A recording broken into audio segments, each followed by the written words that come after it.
on, y'all? Welcome to the Anthony Sain Show. This is, of course, your boy Anthony Sain here with my man Kenny Stubblefield in the building. Paris Sharkey is we recording this joint right after the Grizzlies game, man. We recording post game. Paris somewhere asking some bullshit ass questions in the locker room or some shit like that. Taylor Jenkins, what? Taylor Jenkins. Perry back there smooth as hell. Draymond called you a real hoe, man. What's up? Taylor Jenkins. Draymond Green said, called you a said you a marshmallow softy. What you got to say about that? Softer than a baby ass. What's up?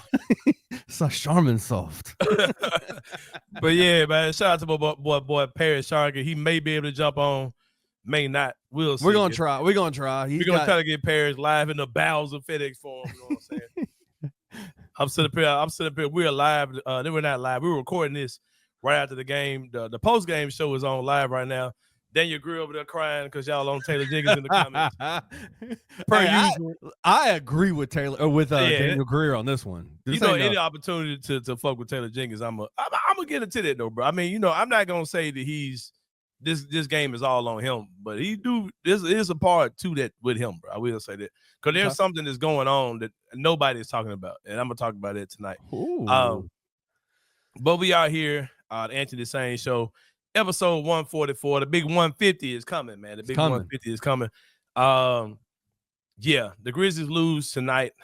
Today, as you watching the show on Wednesday, of course, with the Grizzlies lost on Tuesday night to the Denver Nuggets. Team that was pure ass the other night without Nikola Jokic. Like 2 nights ago. Nights ago, they were ass. Strange things happen when you play an actual good coach twice. He'll beat you whatever version of his team he has. That's what happens. I'm a lot of emotions right now, man. First of all, let me say this: the Emirates Cup or the in-season tournament, whatever you want to call it, it means nothing to us watching at home. But I'm not going to agree when people say it doesn't mean anything at all, because it does. It means something to the league because for whatever reason, it gets eyes. People watch these games over regular games. It worked. Whatever the experiment they did with the in-season tournament, it works. These games get better ratings than normal games. And the players are playing a little different because they're playing for the man at the end of the bench. You know what I mean? And Tyrese Halliburton's stock raised a lot from the in-season tournament last year. Like that happened. You know what I mean? And it's an opportunity for guys to really shine because the NBA is putting a lot of resources, a lot of marketing into this tournament. So it's a big deal. Whether we think it's a big deal or not, it's a big deal. Right. It's not just a regular game on a Tuesday night. And we saw this from this ragtag bunch of Denver Nuggets that beat our ass tonight. And yeah, we came back at the end, but I mean, let's not act like Denver wasn't beating the shit out of us the entire game. They ended up winning by 12. I mean, it wasn't like it was close. You know what I'm saying? Like, yeah. I was multitasking. Kenny Stubblefield. I work with my man Kevin Cerrito Tuesday through Thursday. I'm out doing music bingo somewhere. Cerrito Entertainment, baby. CerritoEntertainment.com. Check it out. I'm out there doing something. I'm hosting music bingo 3 nights a week. I'm watching the game because the game is on. Yeah. But there are little intricate details of the game that I might have missed. Yes. I will say this. I watched pretty much the entire game. But I watched for a second. Right. I'll be busy and I look up and okay, we're coming back. I'll see whatever. One thing I noticed is this. It seemed like I saw Jake Laravia on the court the entire game. I don't remember not seeing Jake on the court. Like, that's one thing. If I'm going to point things at Taylor Jenkins. Number 2, this is something nobody's talking about. Desmond Bane does not look good in this offense. Okay. Can I push back on that a little bit? All right, come on. Desmond Bane doesn't look good without John Morant. Think about last year, right? When we were waiting for Ja to come back from the suspension. The Grizzlies were pure ass when it was Jaren and Dez by themselves. But Dez was putting up a career year before he got hurt, though. He was putting up numbers, but they were losing games. Mm-hmm. So if his production is dropping because of this offense, that's I get that. I get what you're saying. But I don't mean to step on your toes with this piece you were saying, but I think it's increasingly clear Dez is not he's not alpha on a team, right? No, no, by no means. And he's not more valuable than Jaren Jackson Jr. to the team. No. That was an argument that was going out a few years ago. And I was like, oh, slow down. Slow down. Because we were kind of rolling for a minute when we had Ja and no Dez. But here's the thing, man. I added that to something that's a reason why I am going to blame Taylor Jenkins. This offense is cool. I think it is making certain guys look better because it's a free flowing offense. This offense is tailor made for a guy like a Jake Laravia. Santi Aldama looks great in this offense. Scottie Pippen Jr. looks good in this offense, right? Jay Huff looks good in this offense. Yeah, but it also it's when you're talking about an equal opportunity offense, all those dudes aren't equal. You know, you got dudes that if I'm raising the floor of Jake Laravia, I'm also lowering the ceiling of Desmond Bane in this offense, his style of play. Okay. And there were games where the Grizzlies were winning when Ja Morant was here. And there were stretches of play where Ja was like, take this offense and cram it up your ass. I'm about to go do Ja Morant shit. Zach Edey, bring your big ass over here. Set this screen. Hey, you go over there. Hey, you, all right, it's Ja time now. We're going to play Ja ball. And I think Desmond Bane either doesn't know how to, or doesn't think he has the permission, the freedom. Say, okay, bro, fuck this offense. Yeah, you know, Brandon Clark, bring your dumb ass. And that's another thing too. Like when we were talking about the whole 11-man rotation thing, right? Yeah. When it comes down to like winning time, big game basketball, if Ja Morant's playing, he's gonna say, okay, BC, 2020-21. All right, cool. You know what I mean? Like, I mean, it's gonna be second nature. You know what I mean? And I think those type of things are what gonna separate, you know, certain guys on this roster. And I had this conversation in a text conversation with somebody today, and we started talking about pumpkins. And I think I said this on this show the other day too. There are players on this team that the clock is going to strike midnight on dudes. And it's like, it's cool to cheer for guys when you're beating, you know, whoever these the Wizards. Yeah, when you're beating the Wizards and this type of stuff. But when it comes down to teams like Golden State, who are coming at you trying to beat your ass, and a team like Denver, who's champions on their roster, role players like Christian Brown, like, man, I've been on a championship team. I played in the NBA Finals. You know what I mean? It's different when those teams lock in and they're on your ass. And we ain't played nobody, bro. Like, you got the 25th worst, well, best or whatever you want to look at is strength of schedule in the NBA. And we're still a game above 500. You know what I mean? And I know we've had injuries, all those type of things, but there are things about this team. I think that we've had all these discussions in the last few weeks about the depth, and I'm talking to Chip Crane, who you know, one of the OGs with 3 Shades of Blue. And he was talking about this team isn't talented enough. We got to play a bunch of guys and play up tempo. I'm like, bro, I get what you're saying, but our depth is starting to look kind of fraudulent, right? You know what I mean? Because there are dudes that are turning into pumpkins before our eyes. And Jake Laravia, God bless him. Like, I'm excited that Jake Laravia has went from being absolute ass, absolute slaw, to being a dude who actually looks like an NBA player. But I'm not gonna sit here and just cheerlead the stuff that we were celebrating with Jake Laravia is some of the much mega mid Reggie Miller, regular schmegular stuff we getting super excited about. Because I'm looking at the TV like, bro, I'm watching too many times where Jake Laravia is grabbing the ball, grabbing the rebound, and taking off on the break and taking a half too many dribbles, a half too many steps into the paint.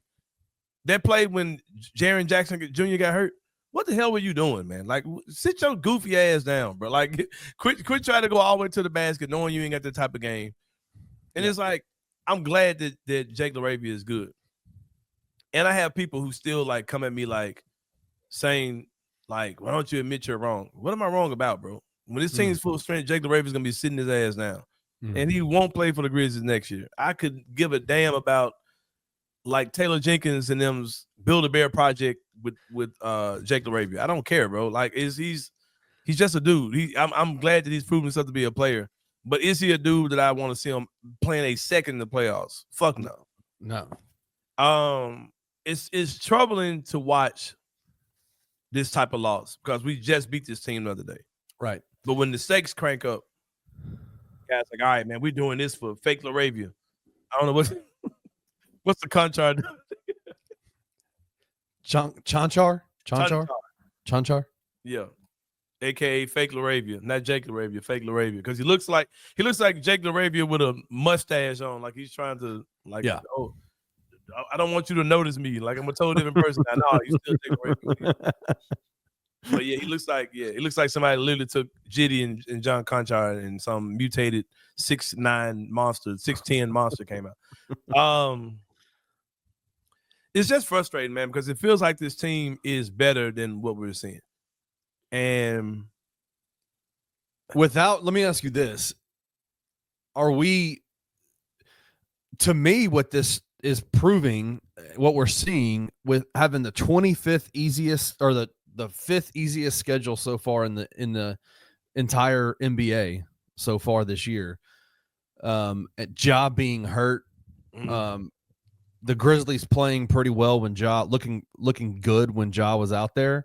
Mm-hmm. To me, it shows me and tells me more so about how great Ja Morant is, because I feel like while we have celebrated the Grizzlies' depth and their ability to, man, you found a Jay Huff, you found a Scottie Pippen Jr., man, you're making Jake Laravia look like an actual NBA player. When these dudes are by themselves, man, like I agree with you. It feels to me like that it is being proven out that there are a lot of guys that are getting a lot of minutes on this Grizzlies team that have no business getting minutes on. And when NBA. it come down to the nitty gritty in the shitty, I don't want to see none of them three dudes you just said. None of them. I don't want to see Jake. I don't want to see Jay Huff. I don't want to see Scottie Pippen Jr. Come sit y'all ass down. Appreciate y'all, but y'all ain't that type of dudes. No, I mean, and I think that's legit. I mean, that's fine, bro. Like your average NBA team's got 15. Every team's got 15, 14, 15 dudes. Ain't nobody playing no more than 8, 9, maybe 10 dudes at a time. Right. Like we the only one that's like, oh, we can play 11, 12. No, we can't. We're not. I mean, we're good. We're deep. But when it comes down to like winning time dudes, I don't need to see 11 dudes on the court. I think to see subbing guys out at the 9-minute mark in the first quarter.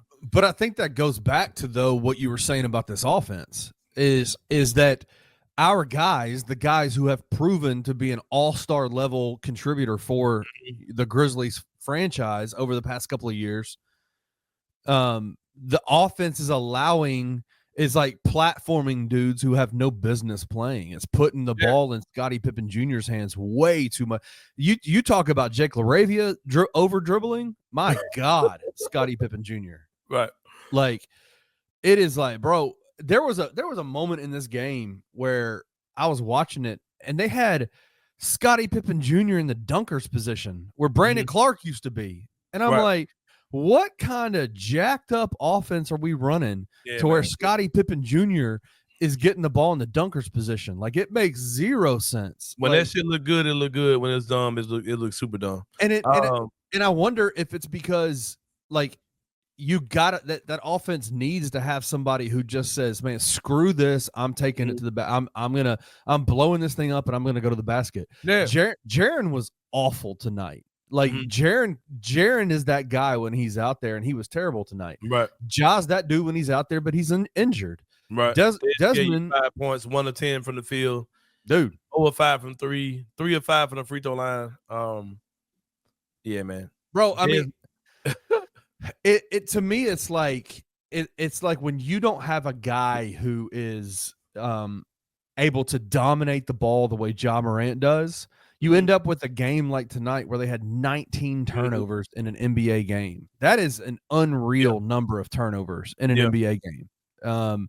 You have and then you turn around and they're shooting 19 of 31 from the free throw line. Bro, it's like, how do you can't win NBA games like that. Yeah, like you just can't. Sometimes a team has a game where no matter what, they just come out ass. Yeah, I mean, and I hate that. Because I would like to see this team battling for this cup thing, this Emirates, whatever. I would love to see them in the hunt for that. I'd love to see them playing in Vegas. You know what I mean? whatever, man. But it sucks. The whole thing is really sucks to me.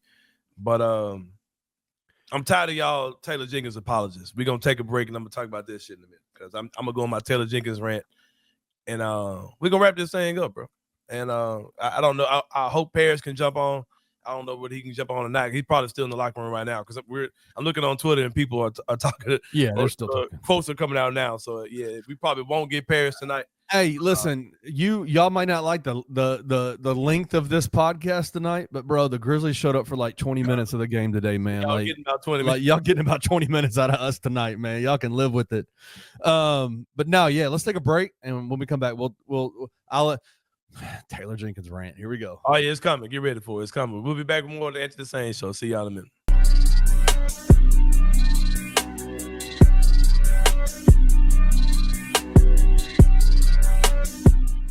Did you enjoy Zach Edey's stare down of JV? Loved it. I loved it. I'm gonna tell you what else I love. I love Zach Edey at the end of the game against Portland. When Bantam went to the basket, like I'm not gonna just give you a layup. Blocks it out of bounds, and then they have their little interaction after the game. I'm loving what Zach Edey is doing, and he's doing it whether in the starting role, whether he comes off the bench.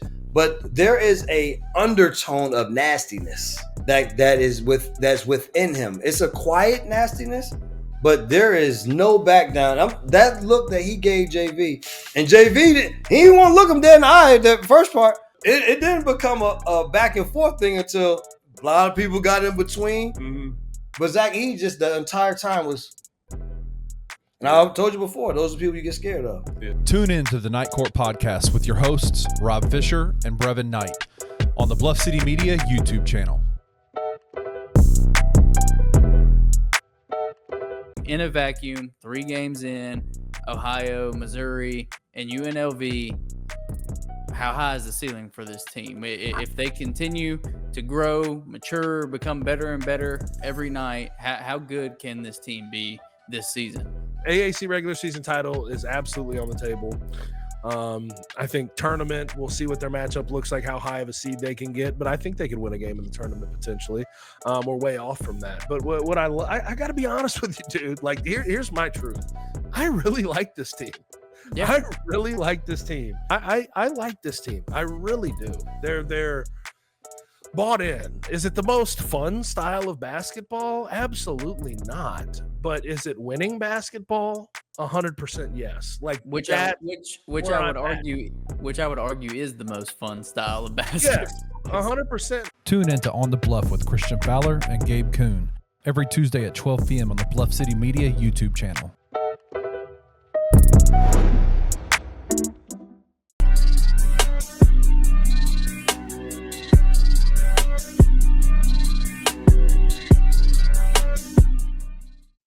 All right, y'all. Welcome back to the Answer the Sain show. I'm gonna get on this Taylor Jenkins shit right fast. I need my clown nose for Draymond Green. Where is he at, man? I need my clown all-time clown. But also one of the we say what we want to say about Draymond. He's also one of the smartest basketball savants that we've ever seen. And because he learned how to pass the ball to Steph and Clay? Stop, man. Stop. Don't do that. You're talking about one of the all-time great defenders. Because he learned how to I'm going to set a moving screen and pass the ball to the greatest three-point shooter who ever lived. To commit moving screens. I'm going to set moving screens and pass the ball. He also blew up the fucking team by beating on his own teammate, right. The basketball savant that he is. Hey, man, stop hating on Draymond, bro. Let me read the tweets. The videos are out there, but I'm going to read Jonah Dillon's thread, right? and I'm gonna say what I like. Shout out to Jonah Dillon, man. A real journalist out there, man. Real journalist out here, man. Hey, shout out to real journalists, man. To Michael Cole, man. Shout out to my boy Matt Infield. Nate Chester, get your weak ass on. Get your weak ass on. For real, man. That man said, I'm not gonna rest until the Grizzlies explain why these guys are getting injured. Like, are you high, drunk, full of the Holy Ghost, Holy Spirit? What you on, bro? Real regular spirits, what you on, bro? All right, man. So let me go. Shout out to my boy Jonah Dillon, man. That's my guy too, man. Every time I see Jonah, much love, mutual love. My guy, my fool with him. Draymond Green went off on Taylor Jenkins on his podcast, and I quote, Yes, he did. "We beat y'all." And I heard you watch the whole thing. Is like a nonstop fuck Taylor Jenkins. It's brutal. It's brutal. Brutal. I'm a little behind because I didn't know Taylor Jenkins like went to the league about that for real. Like they. I mean, I don't know if he did or not. I mean, it's easy to say that. I don't know if he did or not. He says we beat y'all in the NBA playoffs because he was too emotional. Hey, that. And so then his team followed that. I thought it was because Dylan Brooks was on the team. Which one is it, Draymond? Is it because Dylan Brooks is playing, or is it because Taylor Jenkins was emotional? Hey, I got some thoughts on this, bro. Okay. I'm gonna give you two sides of the coin, man. Okay. And they follow your lead and collapse because they couldn't deal with the emotions of it. That did happen. Team got real caught up in the bullshit, and yeah. Tell me what he's talking about. Give me take me back in time to that playoff series real quick. What happened? We just kind of like little boys. Like we turned into little kids out there, and they little boys. Like that was the year that like, what's the kid's name who plays for Washington now? Jordan Poole. Like he did the thing with Jaws' leg or something like that, and yeah, we just looked like kids. I remember that series, and it's because Memphis fans reacted so strong. Like I think Memphis fans were already kind of out on Dylan, and then that whole situation happened with Gary Payton Jr. And it was like that was remember that? That was the emotional outpouring of like, man, get this dude off our team kind of deal. Because then Dylan shoots us out of the games and those. Right. Yeah, go ahead. Also on Zach Edey, he's big enough to possibly have fooled people that he could be a little tough, and now nobody believes him. This is me talking about it. Now Joel Embiid is going to try to put his chest into the stanchion just to see. Yeah, let's talk about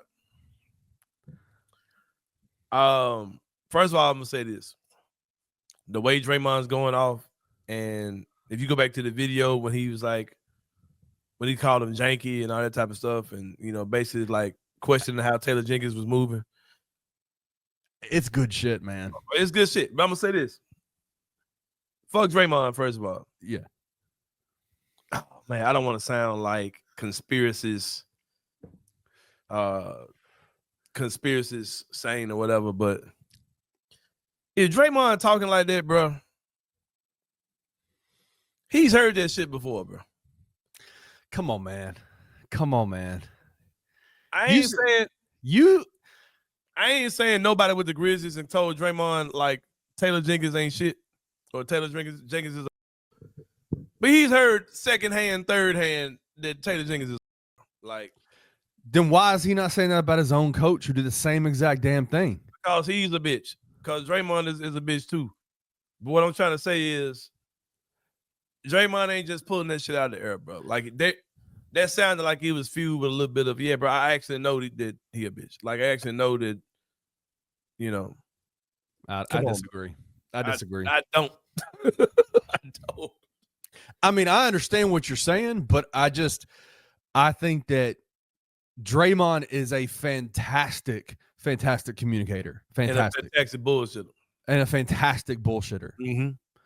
I mean, I think it blew my mind when he said the way that he's able to put words together. When he said to Dylan Brooks, they have the potential to be a dynasty, but it's going to start after you instead of with you. Bro, right. That was fire. Also that was having full knowledge that that team probably been courting him. That was a bar, bro. And he said that knowing that I may be, and I remember I was saying it. Yes, you were saying that. Is fucking coming to Memphis, bro. Like I was saying it before all this stuff happened. Like the way he's talking, he wants to. That's like perfect scripted. Like he wants to come here. But that's some stuff he's saying is right though, bro. Like he said, man, we're bigs. We play dirty. We get in the trenches and we do dirty shit. Zach Edey does dirty shit, bro. Like Jonas Valanciunas is the same dude that we were ready to fight. Like we were hoping Zach would beat his ass. Dude used to play for us doing the same shit for us. 100%. You know what I mean? Like 100%. Bigs get down there and they battle and they do some grimy shit. You think that's normal big on big interactions with each other? Dude laying on the ground, ankle picking, dude. I ain't saying that. That ain't normal.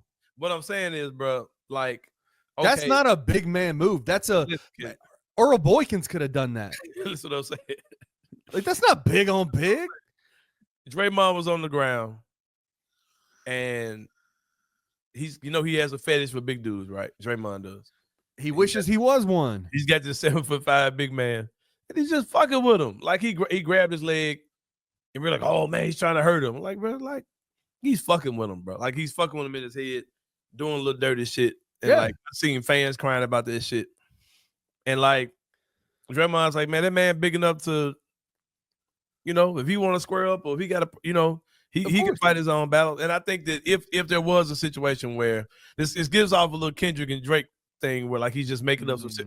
I don't think that Taylor Jenkins actually did that. Like, I think Draymond just had to make it up shit, right? I think Taylor Jenkins was taking shots at Steve Kerr. That's who he wasn't taking shots at Draymond. He was taking shots at Steve Kerr. He brought up the code language. Right. That's straight from Steve Kerr. I don't think he went to the league with nothing. No. I think that was just some bullshit. Yeah.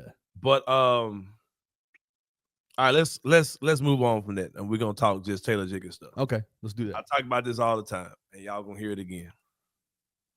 I tweeted this out tonight too. There's a lot of shout out to my boy Parker Fleming, who's a legit friend of mine. I heard him on the radio the other day. I think he was on Gabe Coon's show, and I said, Parker, you did good, man. I like this shit. Yeah, man, I appreciate that, man. Coming for you, I double appreciate it. So Parker, my guy, man. I remember when I first met Parker. You know what I mean? Parker's a good man. Yeah, good dude. I fuck with him. So, but he's kind of one of the other Parker, Van Blair. I'm trying to think who are the Jenkins Avengers? Oh my God. Greer's absolutely one. You be trying to act like he's slick, ain't though. Like, nah, Greer, you ain't hiding it, bro. Like, hey, just because you with BCM doesn't mean you don't get I know you think you cool, man. I know you think that you what was it? I know you. Greer's like the bad boy in the boy bands when it comes. He's like, I know you think you cool, man, but you in the same boat as all of them. Sean Coleman's and he's in that group. Like Greer's in that group. Cause I said, let me listen to my boy Greer. He's in there, man. Look, this is that. I'll tell you, shit. There you go. I heard 10 seconds of the show. Hey, he already was on that shit. But I'm in agreement with Greer on this one. Hey, bro, man, fuck that game, bro. You don't go 19 to 31 from the free throw line and say that's Taylor. Fuck that game, bro. Fuck that game. But this is the point I'm trying to make, bro. Go ahead. Even if it ain't Taylor Jenkins. Right. Why do we give a fuck about Taylor Jenkins so much? Because I had people ask me, like, bro, why do people like defend Taylor Jenkins at all? Like, who cares, bro? Because here's the thing, and I talk about this all the time. I've been watching basketball at Kennedy Stubblefield since kindergarten when my parents were making me go to bed. I had an 8 o'clock curfew. I had to be in the bed at 8 o'clock. Right. And I remember watching the first half of every Tiger basketball game and I didn't see a whole Tiger basketball game until I was probably an adult. till you left the house. Am I supposed to be watching this? Anyway, like eating a bowl of ice cream. Right. And I've been a basketball fan forever. And I've been an NBA fan. I can't remember. Probably Michael Jordan. Michael Jordan and them probably was, my first real time watching NBA anything was the NBA Slam Dunk contest when Spud Webb competed. Yep. That was my first time really watching anything that had to do with basketball. And our basketball stories are exactly the same. Right. So with that being said, man, I've seen a lot of basketball, right? I've seen a lot of NBA champions, all that type of stuff. And Kennedy Stubblefield, in my lifetime of watching basketball, there have been 2 coaches, and I've thought about this hard. Like, I may be missing one, but if I am, tell me. In the comments, tell me if I'm wrong. But listen to what the fuck I'm saying, because this dude on Twitter want to argue me like, bro, that's not what I'm talking about, bro. Like, all right, this is the point I'm trying to make. There are 2 coaches that have done this. And what I'm talking about is a team that has a young championship core. Like, we were ass, and then we drafted this player. Like, we drafted Jaren Jackson Jr. We drafted John Morant. Right. We drafted, Desmond Bane, and we've developed this young core. We went from being ass I'm your developmental coach with this young crew of guys. We've came up together. I might have been here before y'all, but this iteration of what we're calling this young core, I was here when y'all were young players, and I've coached y'all to a championship. That has happened twice, Kenny Stubblefield, in my life. Now, you tell me if I'm wrong. Y'all in the comments, tell me if I'm wrong. Tell me another example. I'm not talking about Eric Spoelstra. Eric Spoelstra's first time coaching was with the Heatles. Right. And he ain't won no other championship since then. I'm not talking about whoever the hell y'all talking about. I'm talking about I started with the young core. Yeah. Jaren Jackson Jr. had a year with J.B. Bickerstaff, but the young core is Jaren, Ja, Dez. We're going to call this era the Grizz Next Gen era. That era started with Taylor Jenkins, with Ja Morant, right? And then you've had this young team that's developed. They were asked, they've developed. Jaren Jackson Jr. was never the best player on this team. Ja Morant came in as the best player. So we're going to say that era started with Taylor Jenkins. There are two guys who've done that in the history of the NBA in my lifetime, in my 45 years of watching basketball. That's Greg Popovich with those Spurs teams. He was there way before those guys got there. But he was the coach when David Robinson got there, Tim Duncan, right? All these dudes, Manu Ginobili. Like, he was the coach throughout the entire. He coached them from being ass to the other side of being ass, and then led them to a championship. The other one is the dude who coached against Taylor Jenkins tonight, Mike Malone.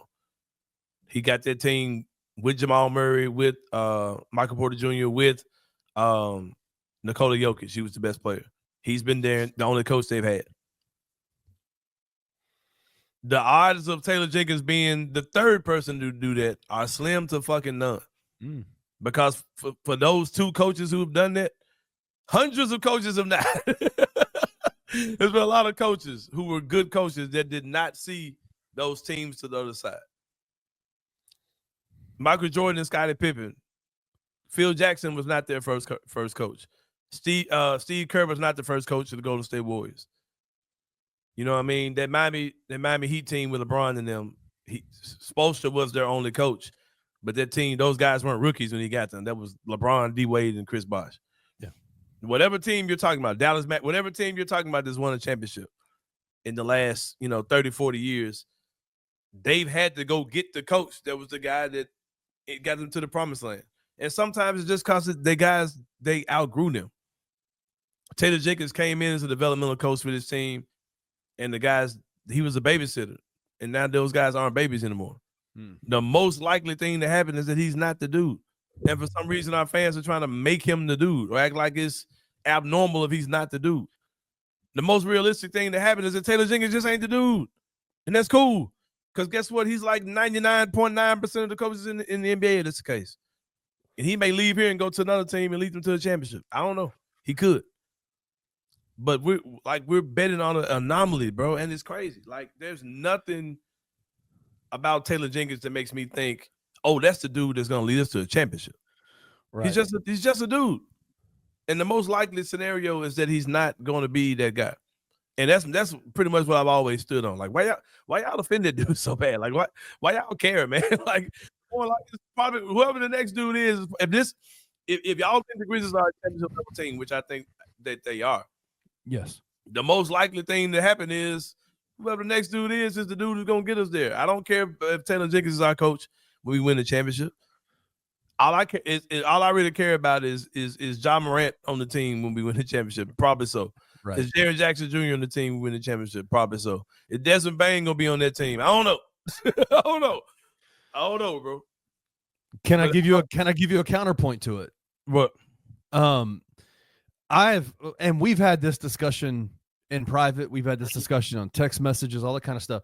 I don't think that, and maybe I'm wrong. I know for me personally, it's not that there's a loyalty to Taylor Jenkins or his role with the team, or I am just my loyalty is to see. I want to see Ja Morant, Jaren Jackson Jr. and Desmond Bane win a championship with the Grizzlies. I could care less even if man, 2 of those dudes are gone, and one of those dudes is here, and you go Right. get me somebody else that can Right. bring it. I want to parade down Bill Right, Street. if there's a trade where you trade Desmond Bane or Jaren to go get Giannis, and we win, I'm fine. Do that.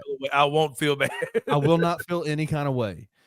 My only question is, and this is the only pushback I've ever Mhm. given to it, is I think I know where you're going. I cool. hear this. I Mhm. hear this all the time.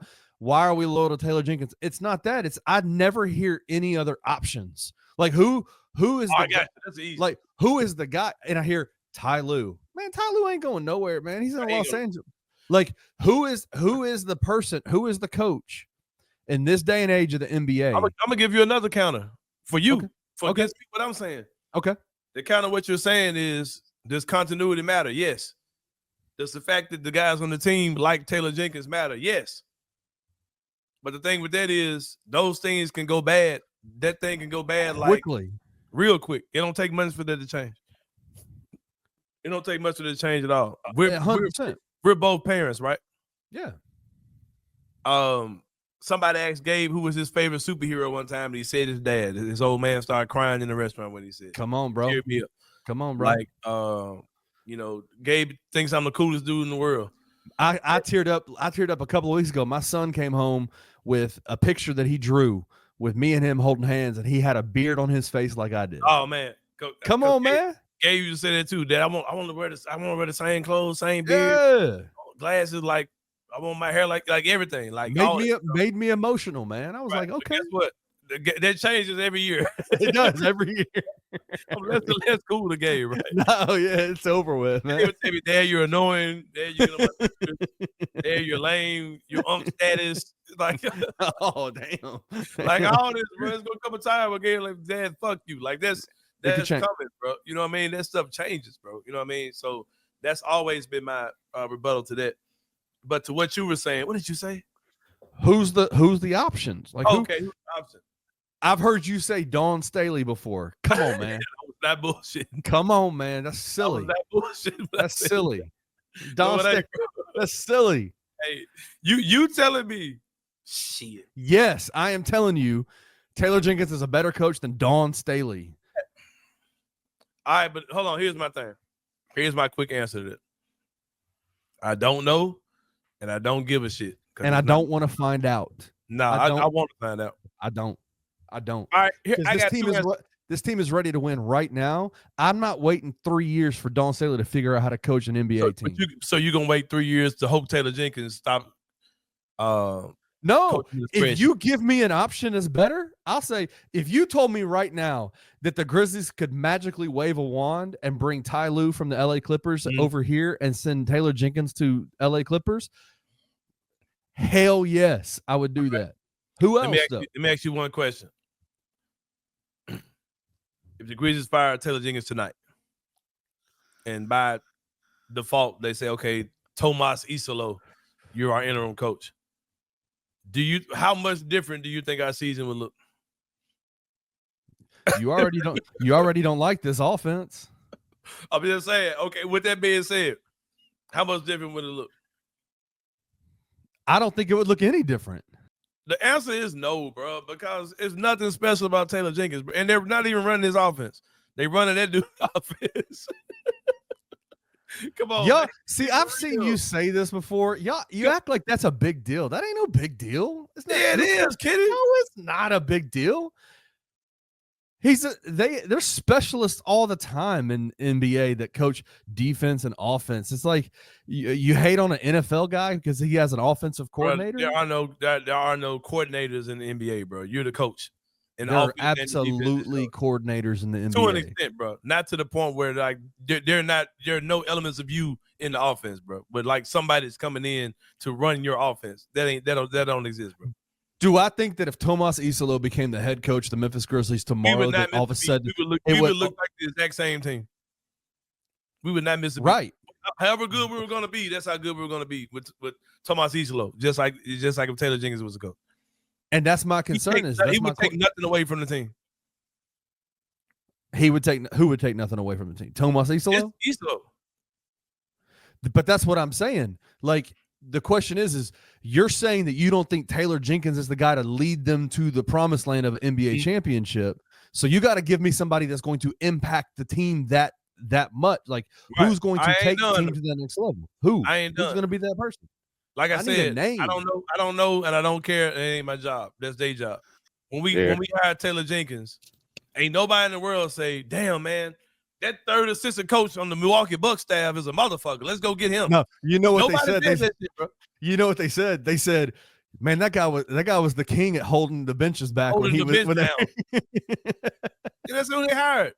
So go find the dude. I don't know who it is. Like, go find him. If they feel like Taylor Jenkins ain't the answer, go find him. He's probably a third assistant coach on somebody's bench. I don't know who to go hire. Sam Cassell. You ask my boy Christian Ingram, he gonna say go hire Sam Cassell. I ain't mad at that. Go ahead. Why not? The Paris, I'm gonna throw it back to you. If the Grizzlies fire Taylor Jenkins right now, will they look much different than Tomas Islo as a coach? Tomas, I mean, I saw a game with him. They ain't look much different. So You like the same damn Grizzlies. You like the same shit, bro.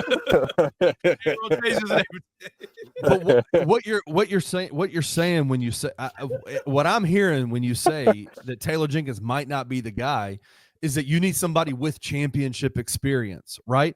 The Milwaukee Bucks is a perfect example of that. Last year had Adrian Griffin's second best record in the West in the entire NBA. They said Giannis came in, waved his little, waved his little magic wand and said that he can't get us to the next level. And they bring in Doc Rivers, who has won championships. And look at what has happened to their team since. I'll go hire him. Go hire Doc or go hire Adrian Griffin. But that's what I'm saying. That's what I'm saying. Like, if it's you need somebody who's a championship level coach to take this team to the championship, or you just need somebody who's good.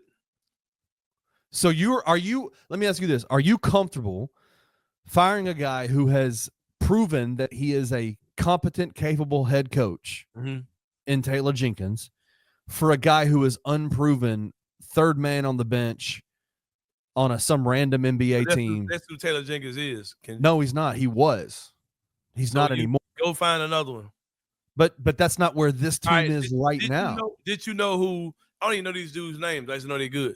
Did you know who Orlando's coach was before he was Orlando's coach? They haven't won a championship. You think he's good? I still don't know those coaches. Black dude. It's a black dude. I don't know. He good. Jamal Mosley. Jamal Mosley. No, I know it's Mosley. Yeah. I didn't know who he was. You know who the hell Boston's weird ass coach was before he was Boston's coach? Just won a championship. I knew him. Jim Bullets gave him buckets in college. I knew him as a player, not as a coach. Did you know who was the team we just played? Had a good ass coach. Damn, who was it? Mike Malone. Who the fuck Mike Malone was? Did you know? It ain't my job, bro. Go find him. He's out there. I understand that. I'm just saying that is my biggest concern about this whole thing is, I think that we were not having these conversations about Taylor Jenkins as a whole. Maybe you were, specifically you were, but these conversations were not happening 2 years ago. Yeah, it was. I've been saying he's just a dude since we hired him, because he literally was just a dude. Back in my started 5 podcasts days years ago, yeah, we was talking about. No, I've been saying he's just a dude since we hired him, because that's literally what he was. He was. I'm not willing to fire him now to go hire just another dude to see if he's the guy. You got to find a guy who's ready right now to take this team to the next level. Okay. And who is that person? Let me ask you this. I think two things could be true. I'm going to end the show after this, because I just want to ask you this question.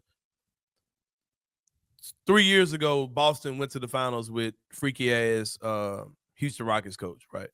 Which is another great example. That dude's a good ass coach. That Houston team is good as fuck. He got that team good. Yeah. His freaky ass, right? I didn't think he could coach. All I knew is he was Timu Rick Fox. That's all I knew about him. Oh, I thought he could coach. I ain't know nothing about him, right? I ain't know nothing about that dude. But hey, look at that. Not Serge Ibaka. What's his name? Ime Udoka. Oh, cool. I remember him from NBA Live '99 or something. I remember him from he played with the Spurs. Right. I mean, he played for the Spurs, right? I just remember him from Nia Long. That's all I remember. I don't know, man. I don't know to tell you. Yeah. So, okay, he's the coach. He goes to the finals, right? Right. They let him go. Right? Right. And then they hired this little weird dude. super weird ass dude who I thought was a white man until I saw him. Like, shit, this dude black. So they hired him, right? They lose. They were down 0-3, battled back to game 7, lost, or something like that. That boss his first year, right? And I'm like, what? How would the narrative have changed that dude had to beat Miami? Like if they had came back and won or whatever series there was, right? Whoever they were playing. And then the next season, he's NBA champion. Right. But a year ago, he looked like a dumbass hire. Like, why did y'all let Ime Udoka go and hire? It was kind of a force thing, right? Like they had to bring him on because they needed. Right. But now he looks like a genius. Oh, 100%. He says crazy shit. Oh, he's a basketball savant. Oh, he's a genius. But a couple years ago, he was a clown. And all I'm saying is, I don't care who they hire, bro. but the odds are that Taylor Jenkins ain't the dude. And there's nothing about him that makes me look at him and say, okay, this is the dude. This is the guy who knows what he's doing. This is the guy who, if things get tight, he's going to make the right decision. If nothing's going to tell me if I got John Conchar and the dude was a little bit better than John Conchar, he's going to realize which one to play. No, I'm just going to play both of them. That's it. Or just realize now both of y'all probably need to sit y'all ass down. Man, at some point, I mean, listen, I have my beefs with Taylor Jenkins' decisions when it comes to rotations, and they might have 5 white dudes on the court at the same time, man. He's a goof. And I texted back. I said the egregious part about it is they were all 6 foot. 4 of them were 6'4" and under. Like, come on, man. The freaking goose, man. And like people are saying, well, you can't just give it a year. What's gonna happen in a year, bro? That is his coaching philosophy. He's not a coach that coaches off of field. He coaches off of something. 6 years, man. We got 6 years today, though. Right. You got 6 years of what this dude is. He's a goof. Like he doesn't coach the way the guys who win championship coaches win, except for his guy who's not the coach of them no more. He's the coach of Phoenix. Sain. I was saying your boy, DeMichael, man. I saw your tweet when you was talking about nobody's going to ask him about the Draymond Green comments. I saw you put that out. Yeah. I said my guy Paris, he'll ask that shit. Paris asked that shit. I would have. I ain't gonna lie, I would have. Oh man, I agree. I want them. I hadn't actually saw the video, so that's why I still haven't seen it yet. I was so busy all day. It's not even. It's not even just. I'm done talking about this stuff, bro. I'm just gonna throw this out to y'all. I don't really have any solid reasons to say definitively that he's not that guy, other than history suggests that he's not that guy, and it's okay that he's not that guy. It's okay. But y'all ass ain't got no reason to tell me why y'all think he is that guy. Like, there's nobody can tell me why they think he. I think there are people that are pulling for him and want to see him be that guy. I would love to see him be that guy too. That means we got a championship. I don't give a flying rat's left ball who our coach is if you win the championship. I do not care. All I care about is our team winning the championship. I think that there's a level of, and I know you want to be done, but I just want to say this. I think there's a level of when you fire a coach, it's insinuating that things are going badly. And I think most Memphis Grizzlies fans want to believe that this team at its core, with its core players, is a championship contending team. Mm-hmm. That's another question. All right, I said this before, man. I started to believe. I know we keep positive, but are we ever going to actually see the core together for a long period of time? It's a good question. I think we are though, but that's a good question. But Ken, here's another thing too. We're talking about things aren't you fire dude when things are going bad. We are 8-7. We're a game above 500. Right. I sat there and I watched us because I sum up the entire season to this game that I sat here and watched. When I saw healthy Jaren Jackson Jr., healthy John Morant, Desmond Bane got hurt that game. I saw him piddle around and like try to win that game without your best players and lose to Brooklyn at home. Yep. Like I saw that, bro. Yep. Brooklyn's out here saying we about to get rid of some dudes. We done. Our season is over. You lost to that team twice. Yes. You lost to Chicago and you were up by like 20 on them. About 20, yeah. Because you're trying to be cute. Like you're trying to like not play your dudes and win. And they can only play 25 minutes and all that type. Like, bro, like he's a dude. I am perfectly willing to agree. I agree with you. History I don't tells care who us. they replace him with. That's not my job. But it's my job to like look at history and say, bro, that guy is more than likely he's not the guy. So go find the guy. I'm okay with saying it. I don't really care who that guy is because more than likely it's gonna be somebody I ain't never heard of. Yeah. Or I don't know. Alex Lomax. I don't know. I don't know, bro. Like, I don't know, bro. It's probably some dude who played backup guard for somebody in college, and now he's on somebody's bench, and he's an NBA champion level coach. Wait, I got an option for you. Who? He's over at South Campus on Park and Getwell right now. Penny. Your podcasting, bro. Okay, bro. Let me. Put this. I don't know Penny gonna do the same exact thing with the rotations, boy. I don't know if I'm breaking. Like what's the name? Is a good ass coach, bro. I ain't never heard that brother in my life. Charlotte's new coach is good. I don't know who that brother was. I don't know. Oklahoma City's coach. I still don't know how to pronounce his name. We got that. It ain't my job. Go find them. They out there. Go find them. But no, what were we talking about? Oh, damn, what I was talking about, bro. Fuck. You said something about Penny. Oh, I got to bust you out as we get ready to wrap the show up. I've been trying to get off the air for 20 minutes. I don't know if I'm breaking kayfabe. I am. Kenny, you can just edit this out. Matter of fact, hold on. I'm gonna end the show so you'll have a clean edit. So you'll have a clean ending of the show. You gotta check this out. All right, y'all. But that's another Edge of the Sain show. For my boy Perry Shark, and we'll see y'all Friday. And I'm out. Thank you for listening to the Anthony Sain Show. If you enjoyed this episode, leave a rating and a review wherever you download your podcasts. Also, like and subscribe to Bluff City Media's YouTube page. For comprehensive coverage of Memphis sports, head over to www.bluffcitymedia.co and find out how you can become an insider. We will see you back here next week.